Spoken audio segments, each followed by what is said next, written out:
Desde siempre, el ser humano ha consumido toda clase de drogas, bien para curarse o por mero placer. Alcohol, cocaína, morfina, pero todas ellas hacen mella en el cerebro. Drogas y cerebro. Cannabis, un desafío para la ciencia. En la actualidad, la biología es capaz de explicar sus efectos en nuestras mentes, y el estudio de las drogas permite a la ciencia una mejor comprensión del funcionamiento del cerebro.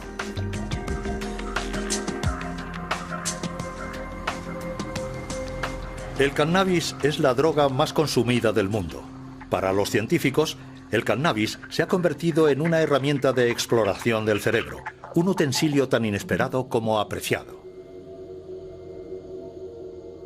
Originario de las montañas indias y chinas del Himalaya, el cannabis sativa se ha utilizado desde hace mucho tiempo en las ceremonias rituales por sus virtudes terapéuticas.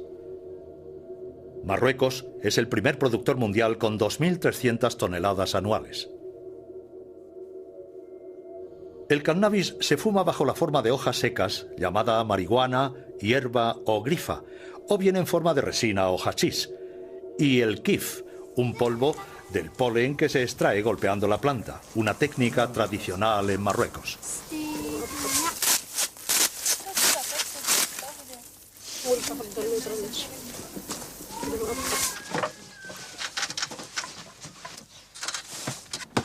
Con más de 160 millones de consumidores, es la droga ilegal más extendida en el mundo.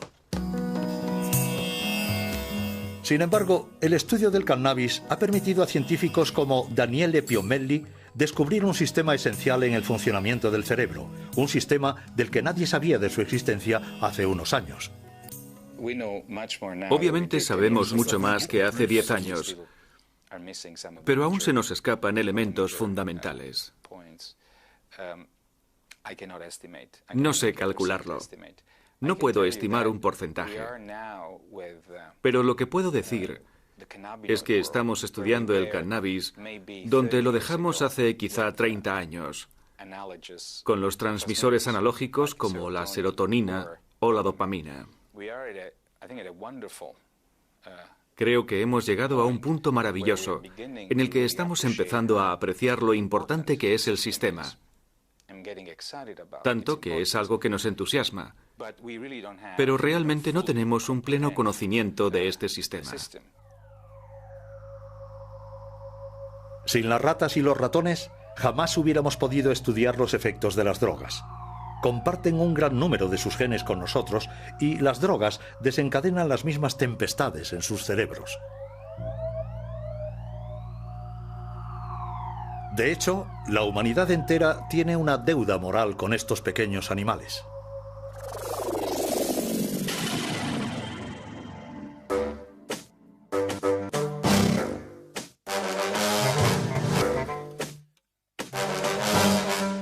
Podemos drogar a las ratas, manipular sus genes e incluso diseccionarlas. Es la triste pero necesaria labor diaria de los laboratorios que comparan el estado de las ratas drogadas o genéticamente modificadas con las ratas controladas o normales.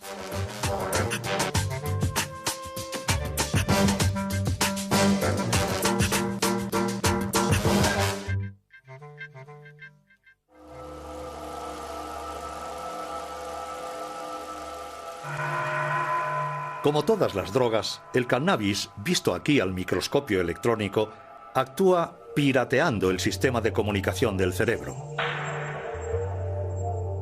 Pues nuestro cerebro se pasa la mayor parte del tiempo hablando consigo mismo. Su buen funcionamiento se basa en el diálogo incesante entre nuestros 100 millones de células nerviosas, las neuronas. Para hacer circular la información, las neuronas envían mensajeros químicos denominados neurotransmisores. Bien sea el dolor, el placer o el ritmo en el intercambio de información, los neurotransmisores regulan un equilibrio sutil y complejo del que depende el conjunto de las funciones de nuestro organismo. Entre cada neurona existe un pequeño espacio en el que reina una intensa actividad. Es aquí, en la sinapsis, donde actúan los neurotransmisores. Para hacer circular la información de una neurona a otra, se dirigen a sus receptores correspondientes.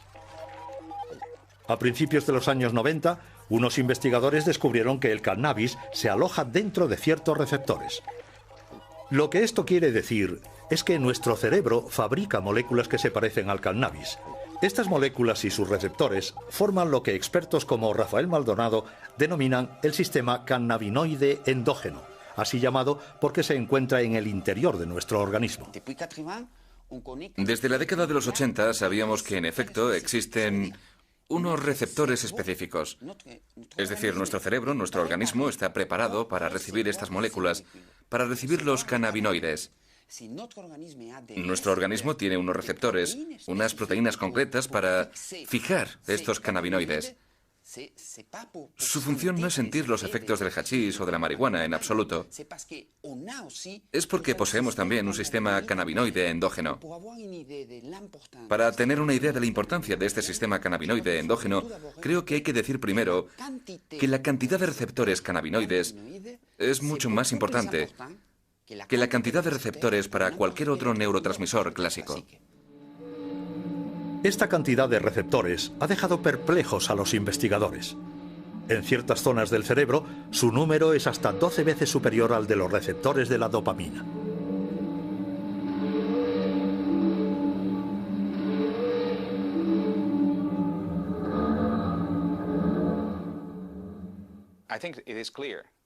Creo que es obvio que el sistema cannabinoide realiza una función mayor en el cerebro. Una función que no podríamos adivinar ni siquiera hace 5 años.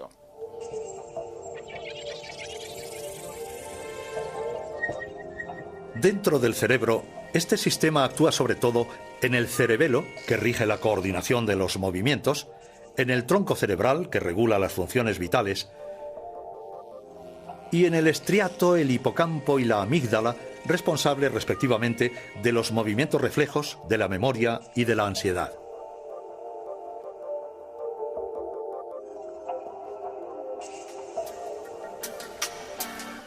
Una vez identificados los receptores, los científicos iniciaron la búsqueda de las moléculas próximas al cannabis producidas por nuestro organismo. Baste decir que se lanzaban a la exploración de una verdadera terra incógnita del cerebro.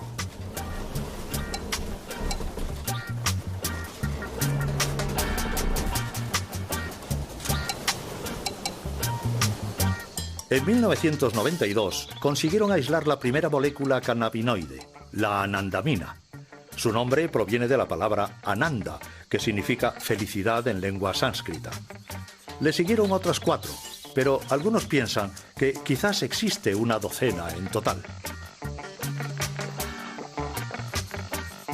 Si los científicos han hecho estos descubrimientos tan tarde, es porque no tenían un buen retrato robot. Buscaban neurotransmisores clásicos, mientras que los cannabinoides no se parecían en nada a ellos. Tomemos el ejemplo de la dopamina. Este neurotransmisor espera en la primera neurona a que le den órdenes. Entonces se libera en la sinapsis para ubicarse en los receptores de la neurona siguiente. Los cannabinoides no existen como tales. Cuando el cerebro los necesita, se autofabrican utilizando la grasa de la superficie de las neuronas. Se reubican rápidamente durante la sinapsis y así pueden estimular a los receptores de cualquier neurona. Neurofarmacólogo en la Universidad Francesa, Jean-Paul Tassin estudia desde hace tiempo los efectos de la molécula activa del cannabis, la delta-9 tetrahidrocannabinol, o THC. Se puede decir que los humanos en su cerebro fabrican moléculas que son similares a las drogas. ¿Cuál es la diferencia entre las drogas procedentes del exterior de las que vienen del interior? Pues bien, una de las grandes diferencias es la cantidad. Es decir, la cantidad de sustancia que uno toma con el tetrahidrocannabinol u opio. No tiene nada que ver con lo que se libera en el cerebro. Este es el primer nivel. El segundo es la localización. Los productos en cuestión, en el cerebro, son liberados únicamente en una zona extremadamente precisa a nivel de la sinapsis y a nivel de un área que tiene una dimensión infinitamente pequeña. Así pues, cuando se toma, cuando se ingiere, dicha sustancia invade todo el cerebro. Por tanto, todas las áreas son estimuladas simultáneamente. Eso es muy loco. Isso aí. Pode crer.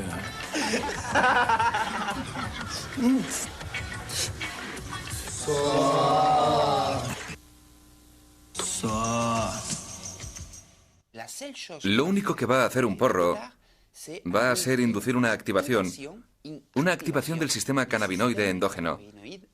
Entonces, todas las respuestas que el sistema cannabinoide controle van a ser activadas. Bajo el efecto del cannabis, los fumadores se vuelven eufóricos. Ciertos dolores y angustias se disipan.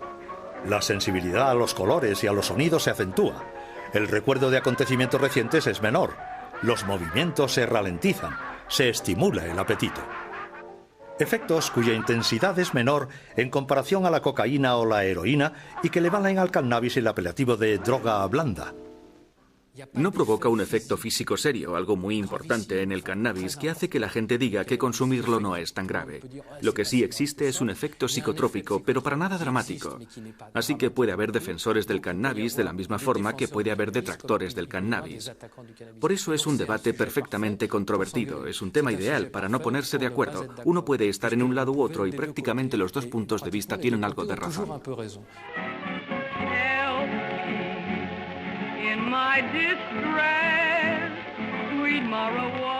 El cannabis empieza a difundirse por Europa a principios del siglo XIX. Durante la década de 1850 en París, el Club de los Hachís-Chen reúne principalmente a escritores tales como Théophile Gautier, Charles Baudelaire, Gérard de Nerval o también a pintores como Honoré Daumier y Eugène Delacroix.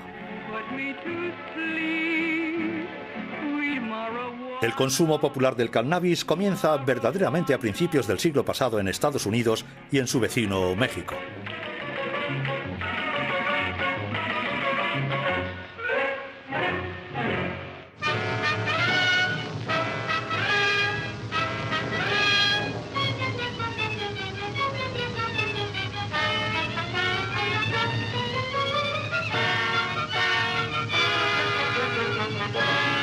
En los años 30, los países occidentales prohíben el cannabis. Las películas propagandísticas ponen en guardia a las familias. La marihuana es calificada como asesina de la juventud. Pero en ambientes musicales, los artistas y poetas de la generación Beat preconizan abiertamente su consumo. Y es con el movimiento hippie en mitad de los años 60 cuando se produce su consumo masivo entre los jóvenes, primero en Estados Unidos y luego en Europa. El cannabis se convierte en la droga del love and peace.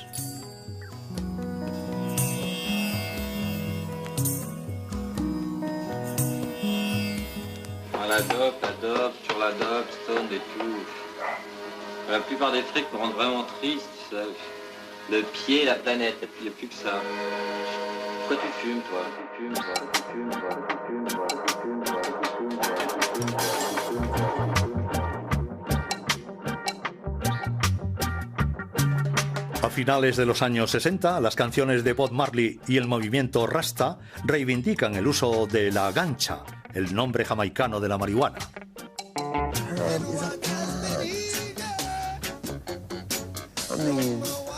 Herbs are good for everything. Why these people want to do so much good for everyone who call themselves governments and this and that? Why them say you must not use the herb? You see? And we check that and we can't find, we just see them just say, no, you mustn't use it because it make you rebel, make you rebel, make you rebel.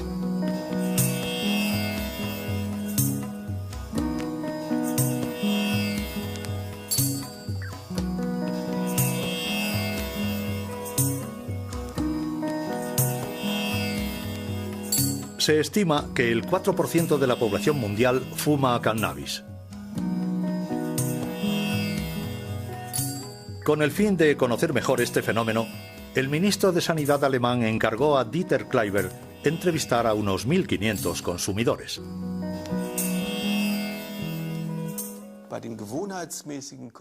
Entre los consumidores regulares, parece que destacan de manera relativamente clara 3 subgrupos, que a su vez hacen posible una subclasificación.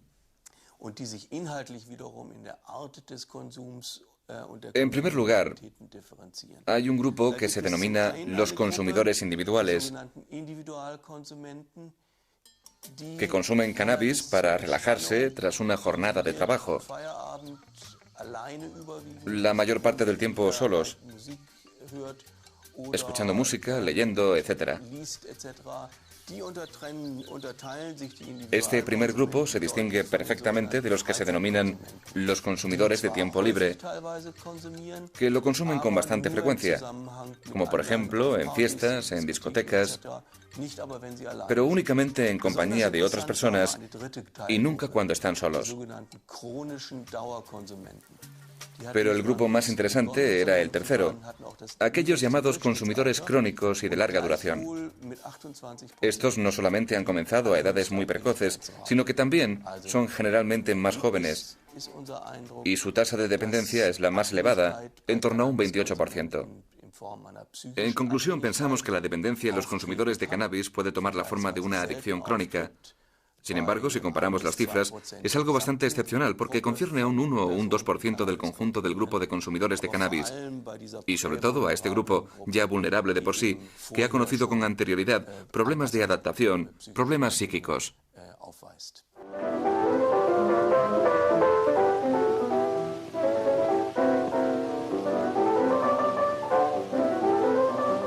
Dependencia, la gran palabra tabú. Es decir, el cannabis tiene algo en común con todas las drogas. Provoca en el cerebro un incremento de dopamina, un neurotransmisor implicado en la sensación de placer.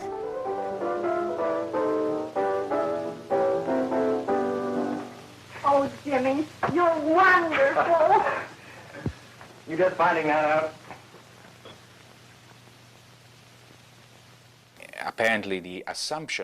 Aparentemente, el consumo de drogas cannabinoides estimula la emisión de dopamina, la secreción de células de dopamina. Las terminaciones que acaban en el núcleo accumbens provocan una liberación de dopamina. Esto es importante porque el núcleo accumbens es una región del cerebro que participa en la canalización de nuestro deseo de comer o de consumo de drogas. La estimulación de la dopamina en esa área, la activación de los receptores de la dopamina en esa área sería la causa de la apetencia de droga.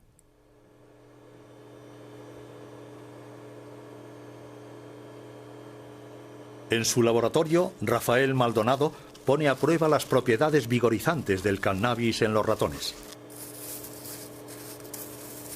En resumen, esta experiencia permite ver si los ratones desean el cannabis y por tanto pueden desarrollar una adicción.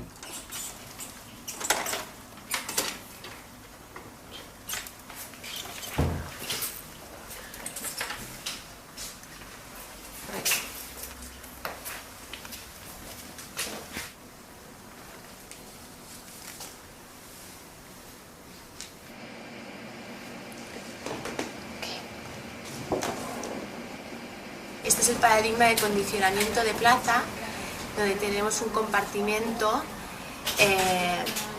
que el primer día en la fase del pretest pueden explorar libremente los dos compartimentos. Entonces es para ver que no hay una preferencia inicial por ninguno de los dos compartimentos. Entonces a partir de ahí empiezan las fases de condicionamiento, donde se asigna un compartimento a la droga y el otro compartimento al salino, que no es ni reforzante ni aversivo. Entonces, si la droga ha sido reforzante el día del test, los ratones pasarán más tiempo en el compartimento asociado a la droga. Si ha sido aversivo, pasarán más tiempo en el compartimento no asociado a la droga. Y cuando se les inyecta cannabis, los ratones pasan más tiempo en el compartimento negro, síntoma de que les gusta. Pero para medir el grado de dependencia en los humanos, médicos e investigadores echan mano del manual de referencia para diagnosticar los problemas mentales, el DSM-4.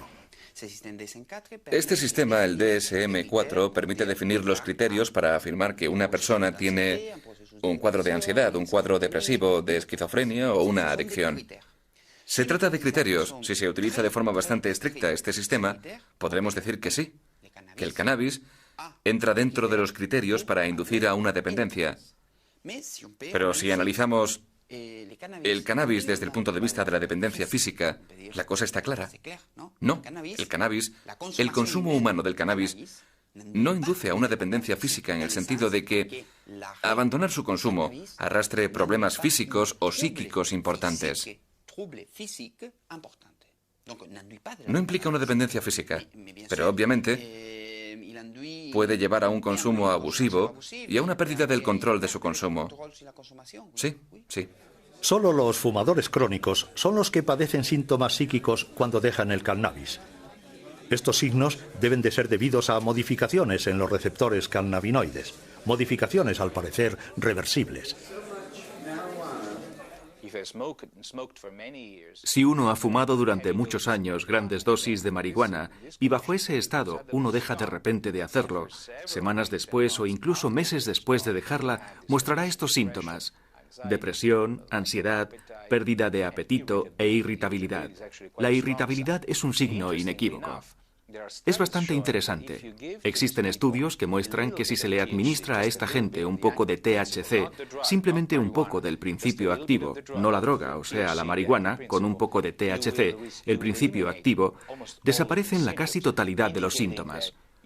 Lo cual indica que el cuerpo se ha adaptado a altos niveles de marihuana, frenando su propio sistema y que necesita mantener dicho nivel.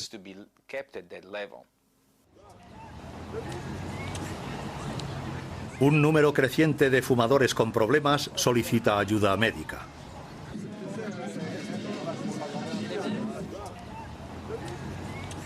En el servicio de adictología de Philippe Battel, el 3% de las consultas tienen que ver con el consumo de cannabis.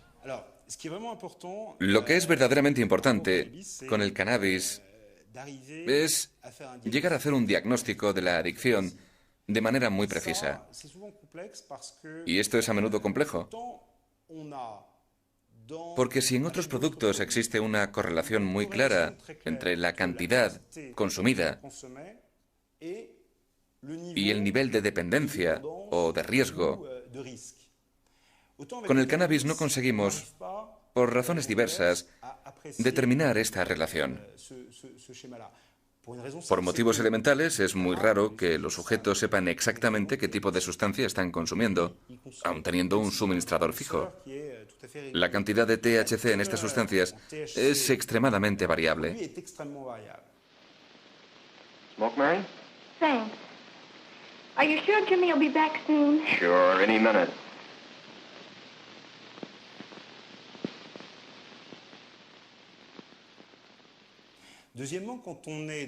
En segundo lugar, el hecho de estar sometido a un test, e incluso el hecho de tener que anotar cada día lo que uno fuma, me refiero al cannabis, vemos que es algo muy difícil de hacer por la simple razón de que el cannabis altera la memoria inmediata. Y además las prácticas son también diferentes. Cuando estas son compartidas, en el caso de un porro hay que ver cuántos se lo están fumando. Si fueran 3, entonces por esa misma regla se han fumado 1/3 cada uno. Pero uno ha podido dar más caladas que el otro. No se puede saber lo que ha fumado cada cual. Este es el primer problema. El segundo problema es que determinar el nivel de dependencia es complicado porque los sujetos, por regla general, durante mucho tiempo minimizan bastante las consecuencias. Pero no lo hacen de mala fe, sino porque no tienen los medios cerebrales ni cognitivos de reconocerse en dificultad. Por ejemplo, alguien te puede decir: yo fumo porque me siento mucho mejor con mis amigos. Pues bien, uno va a tratar de entender este fenómeno. Uno va a intentar analizarlo. Pero de repente te suelta esto: sí, pero parece ser que cuando ya he fumado demasiado, siento una auténtica angustia y tengo, entre comillas, la paranoia del fumador, que hace que a aquel a quien conocía bien y al que apreciaba se convierta en un extraño y alguien potencialmente dañino para mí. Es algo francamente desconcertante para un fumador de cannabis.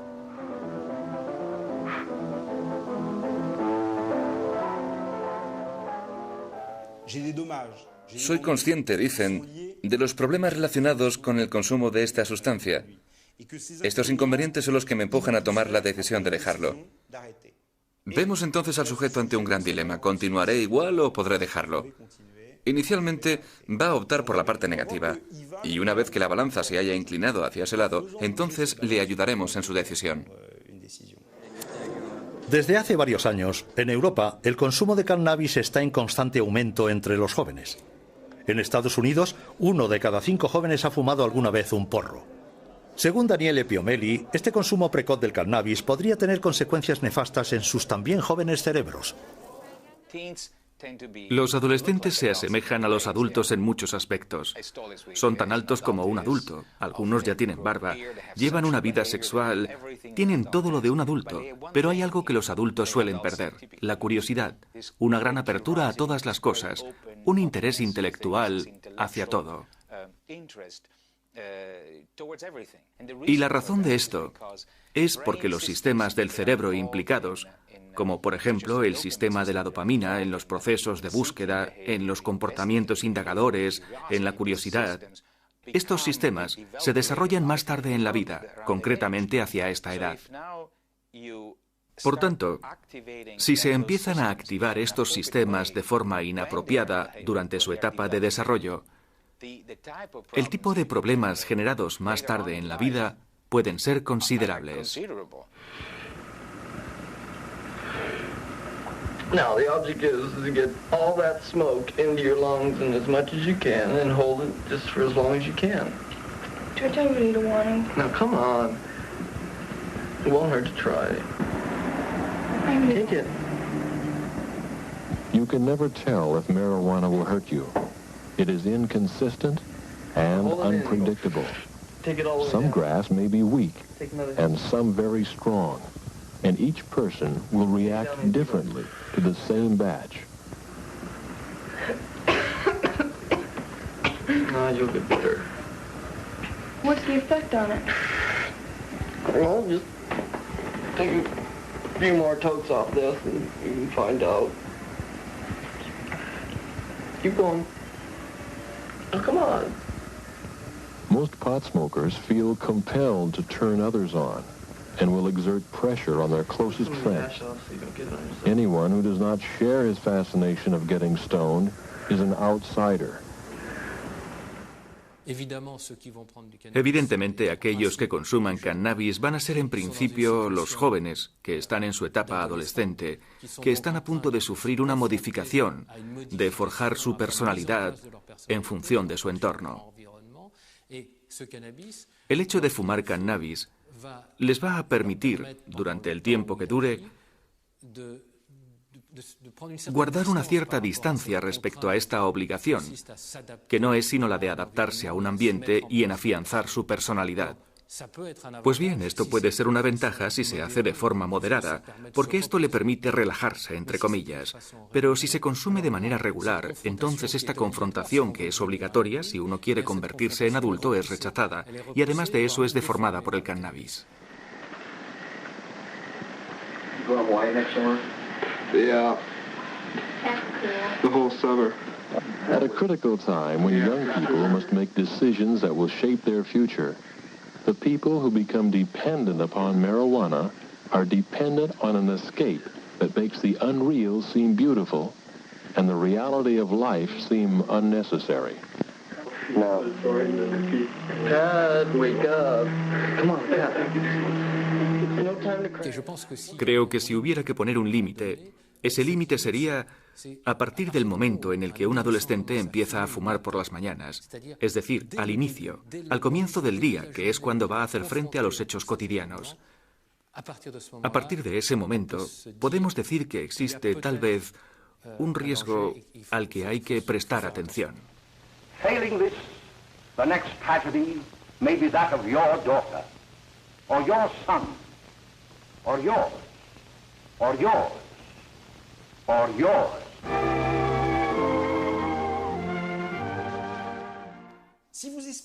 Decirle a un adolescente que si se fuma un porro se va a enganchar de manera inevitable y que va a acabar metiéndose heroína en vena es mentirle.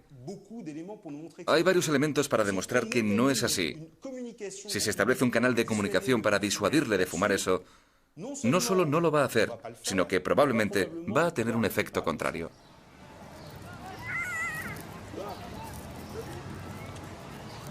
A altas dosis, el cannabis puede provocar una dependencia psicológica, pero no una dependencia física. Entonces, ¿cómo prevenir del consumo de una droga cuyos efectos no son, según los científicos, nada graves?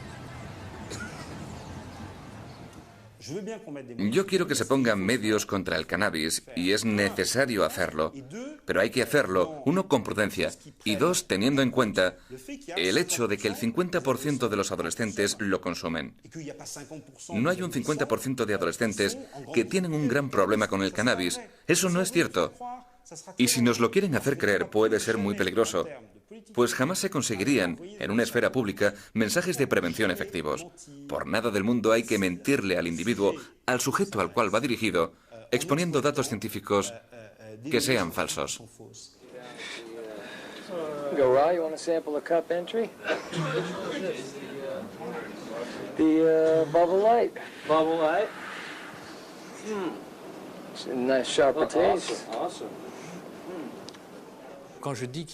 Cuando digo que solo lo fuman los adolescentes, exagero. Bien, a pesar de todo, es una realidad epidemiológica. Es decir, se trata de un consumo que empieza para algunos a los 13 o 14 años y que va a aumentar hasta los 18, 19 o 20 años. Pero después de los 20 años hay un descenso bastante notable en el consumo de cannabis, lo que es, por otra parte, una prueba de que el cannabis en sí no es un producto extremadamente adictógeno, adictivo, pues se percibe que se puede dejar sin dificultad. Y a menudo, a partir del momento en el que los adultos entran en el mundo laboral de una forma relativamente regular, dejan de consumirlo o lo hacen de una manera totalmente lúdica y sin importancia.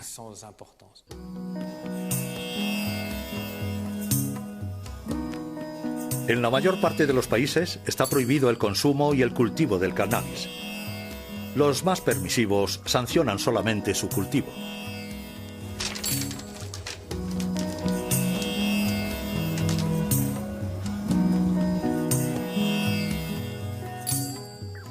Los holandeses fueron los primeros en acuñar el concepto de droga blanda en su legislación. El consumo de cannabis no está considerado como delito, aunque su venta solo es autorizada en los coffee shops. Cada año, sus seguidores se dan cita en Ámsterdam con ocasión de la Cannabis Cup, una especie de campeonato del porro. Tenemos el Double Bubble, lo que significa que ha sido 3 veces ganador de la Cannabis Cup.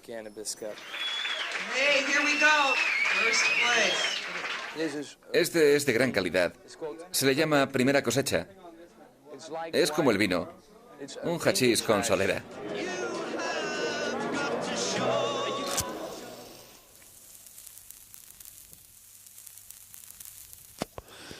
Sin embargo, durante estos últimos años, a esta droga denominada blanda la han acusado de ser desencadenante de un grave problema psiquiátrico, la esquizofrenia.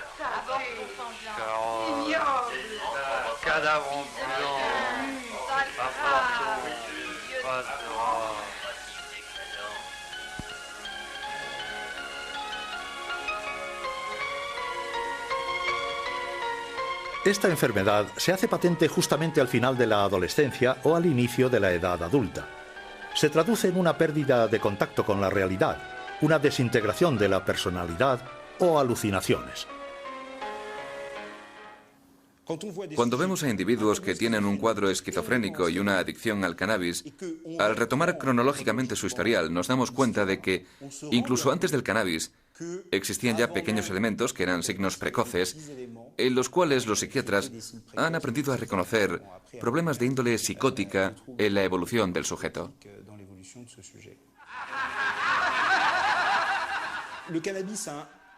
El cannabis hace el papel de exagerar, amplificar un fenómeno ya preexistente.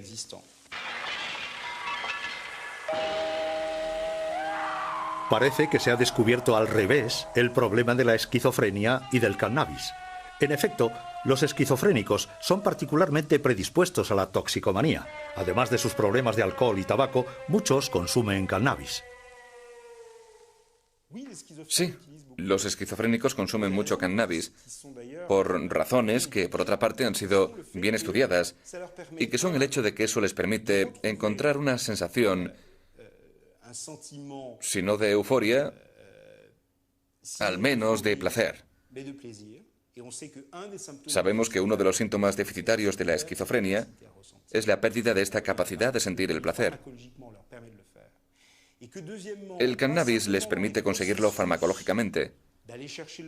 Y además del hecho de tener que buscar el producto, que es, como todos saben, ilícito, y para el cual hace falta un proveedor que le suministre, también existe una sociabilidad. En el caso de los esquizofrénicos, el aislamiento es uno de los síntomas deficitarios de la enfermedad.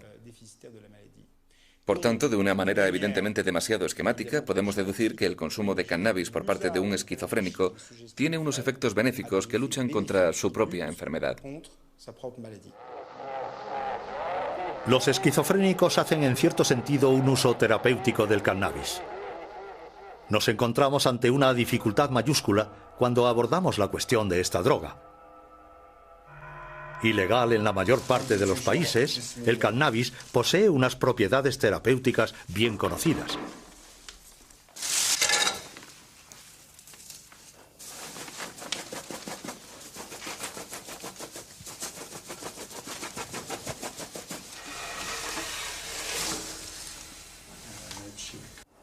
Non, moi je crois que c'est du poison, ça. C'est pas du poison, c'est de la médecine. Voilà, comme ça, ça va. Voilà.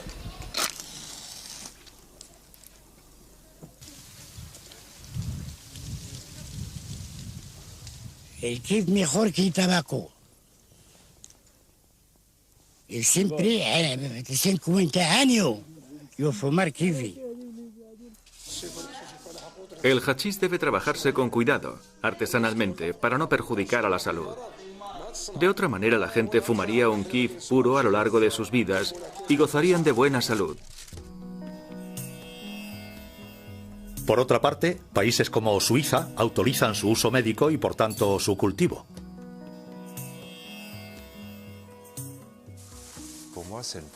Para mí es una primicia, en el sentido de que los médicos suizos empiezan a recetar cáñamo a sus pacientes. Esto es un extractor de polen. Vamos a recuperar la resina y la apelmazaremos para que adquiera una forma dura, más fácil de transportar y de enviar a nuestros enfermos.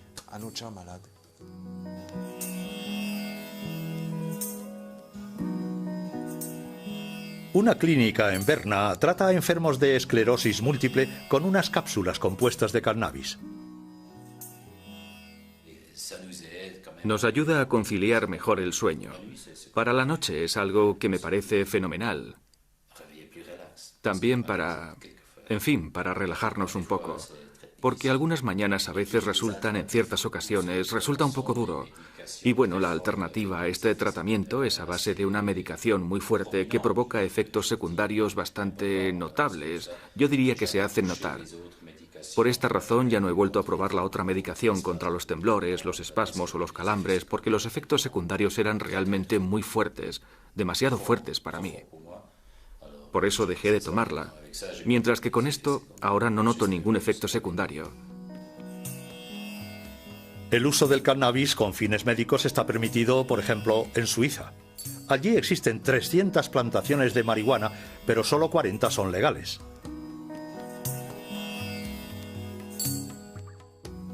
Gran parte de la producción, de hecho, está destinada a su uso ilegal y a la exportación. Deberíamos darnos cuenta de que el hecho de que haya sustancias que induzcan o no a un consumo abusivo no tiene nada que ver con los efectos de una sustancia que podría ser aplicada clínicamente. Pongo como ejemplo los opioides. Todo el mundo conoce el ejemplo de los opioides. Todo el mundo sabe cómo los opioides pueden ser peligrosos si se hace un uso lúdico de ellos. Pero nadie cuestiona la utilidad de la morfina para tratar el dolor en determinadas condiciones. En el caso de los cannabinoides ocurre lo mismo. En Francia, cada año, diversas asociaciones se reúnen para solicitar una revisión de la ley. Sus reclamaciones son, sobre todo, para que ciertos enfermos puedan fumar cannabis.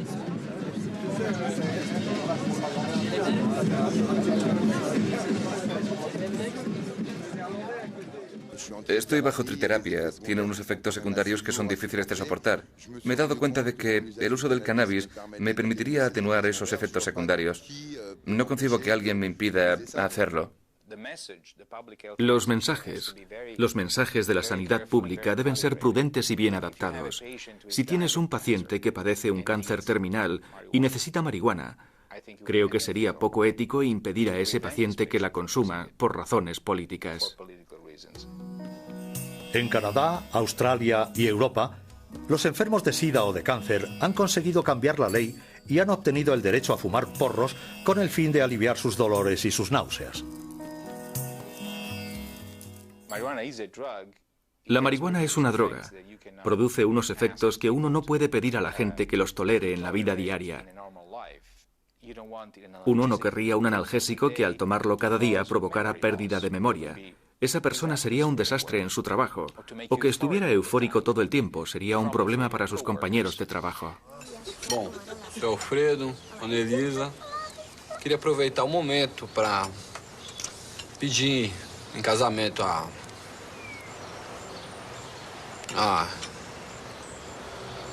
mão da...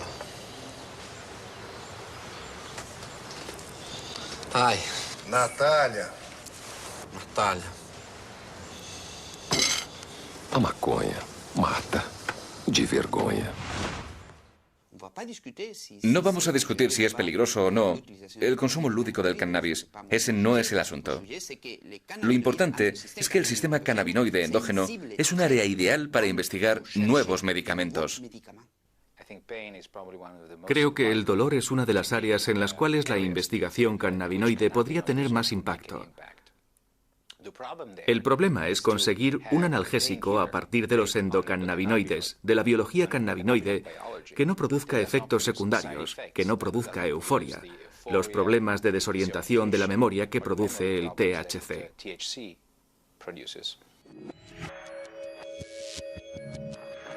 El problema del cannabis es que invade el cerebro y estimula todos los receptores sin discriminación alguna. No es el cannabis en sí lo que interesa a los investigadores, pues también existen receptores cannabinoides fuera del cerebro, en el sistema digestivo, en los órganos genitales, en los músculos, pero igualmente en las fibras nerviosas que regulan el dolor. Los investigadores tratan de actuar directamente y de manera concreta sobre los receptores, jugando con las tasas de endocannabinoides, como la anandamina, por ejemplo.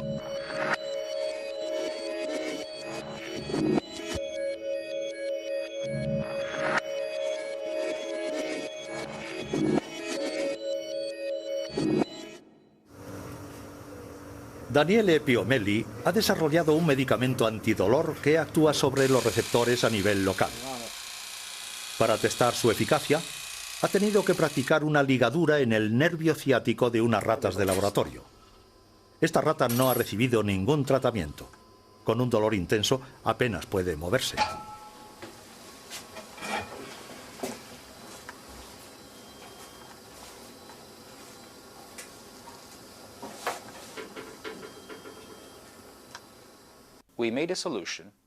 Hemos elaborado una solución y la hemos aplicado en el área, como un gel o una crema que se le aplica a la gente que sufre de ciática o artritis. Lo asombroso del resultado es que los animales que han recibido tratamiento con la droga cannabinoide mostraban una conducta que indicaba una completa o casi completa desaparición de la respuesta al dolor. La rata tratada se comporta como si gozara de una perfecta salud.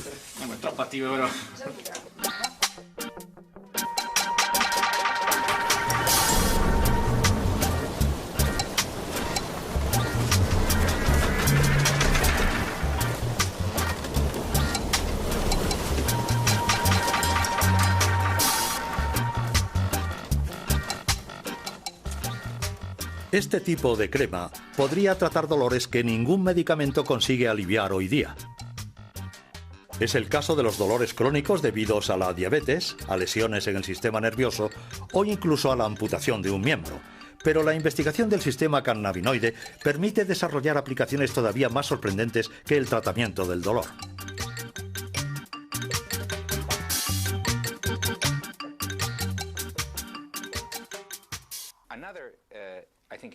Creo que otra condición que podría ser controlada, que podría ser tratada con cannabinoides, es la ansiedad, la depresión. Experiencias con animales muestran que si se bloquea la desactivación de la anandamina, el camino que lleva a la destrucción de la anandamina, si se bloquea el acceso y se incrementan los niveles de anandamina, en lugar de tener los mismos efectos que provocan la activación de los receptores cannabinoides, tendremos solo unos efectos muy selectivos que incluyen un importante efecto antiansiedad en los animales.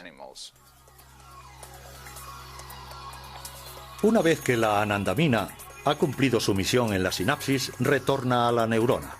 Luego es eliminada por otras moléculas. Si un medicamento impidiera esta destrucción, la anandamina podría actuar mucho más tiempo.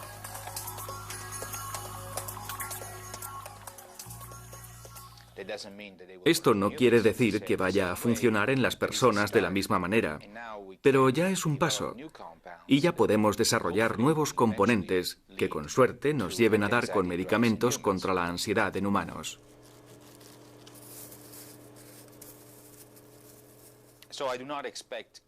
No creo que la creación de ansiolíticos o antidepresivos basados en el sistema cannabinoide sea tarea fácil, ni que sea posible entre los próximos 2 y 5 años.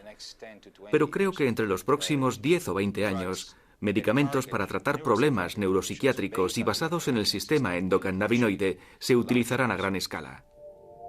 Más asombroso aún, se está descubriendo en la actualidad que ciertas enfermedades serían debidas a alteraciones en el sistema cannabinoide. En el cerebro, el hipotálamo participa en la regulación del apetito, y los científicos han demostrado que los endocannabinoides podrían actuar en esta área.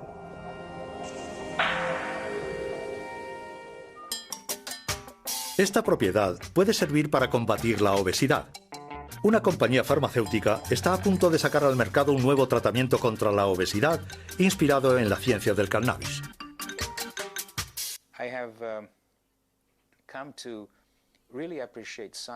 He llegado a apreciar la ciencia mucho más que cuando era más joven.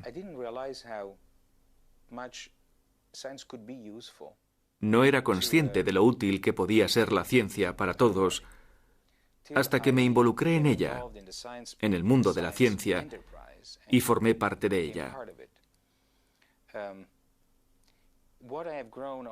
Lo que he llegado a comprender, sin embargo, es el hecho de que la ciencia tiene como objetivo último comprender y ayudar a la humanidad, sobre todo la ciencia médica.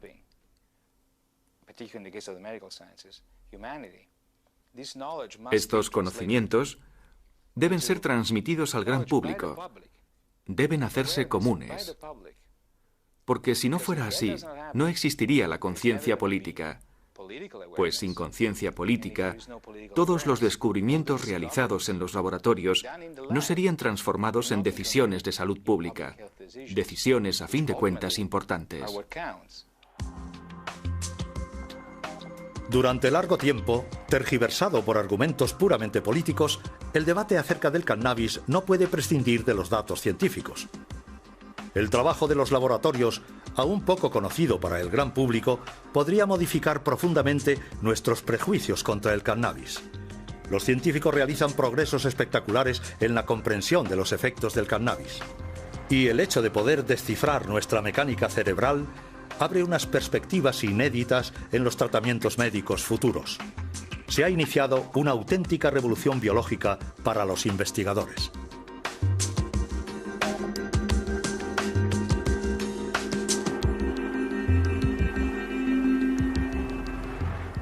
A todas las ratas y ratones que cada día en los laboratorios contribuyen a una mejor comprensión de la conciencia humana.